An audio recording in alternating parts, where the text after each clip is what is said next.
Hello everyone, welcome back to the design of machine element tutorials. Uh, Today we are going to discuss the types of key. We will continue the types of key. In previous lecture we discussed the some types of key. In today's lecture we will discuss another some kinds of keys. Our first key is the feather key. Okay, so what this key is actually? A feather key is attached to the one member of a pair and which permits the relative axial motion. Okay, now relative axial motion means what? Axial means this is axial motion along the same direction. So in this application we can use the feather key. This is the feather key which I have shown here. This and this, these are the feather key which permits the axial motion between the pairs. Next one is the Woodruff key. These keys are easily adjustable keys and it is a piece from a cylindrical disc. Now this is what the Woodruff key, this what you're seeing here, it is look something like this and it is very easily adjustable. Okay, the Woodruff key is an easily adjustable key. It is the piece from the cylindrical disc. Now this is a piece which form from the cylindrical disc having the segmental cross section in front view as shown in the figure.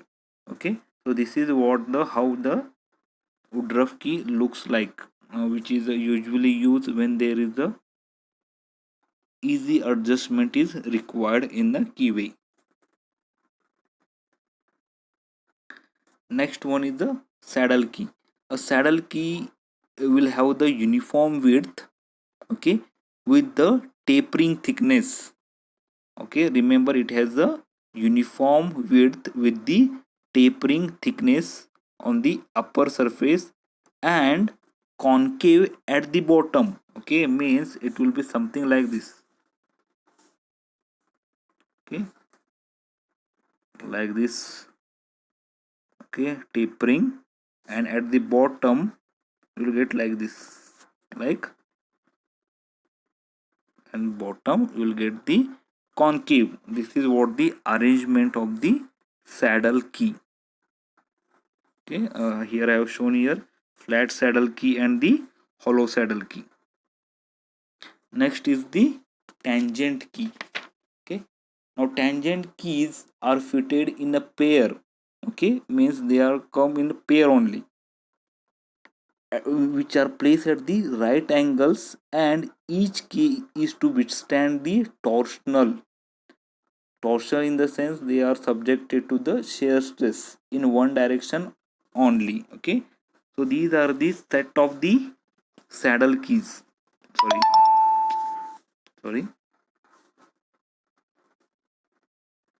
now these are the set of the tangent keys which are placed at a right angle to each other. Okay,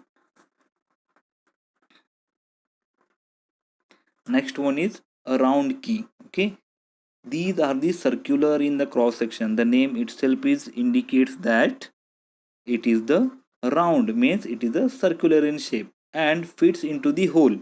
Okay, means if there is a hole like this, okay, so it will be go and fit into the holes very easily. That's what here shown. Okay,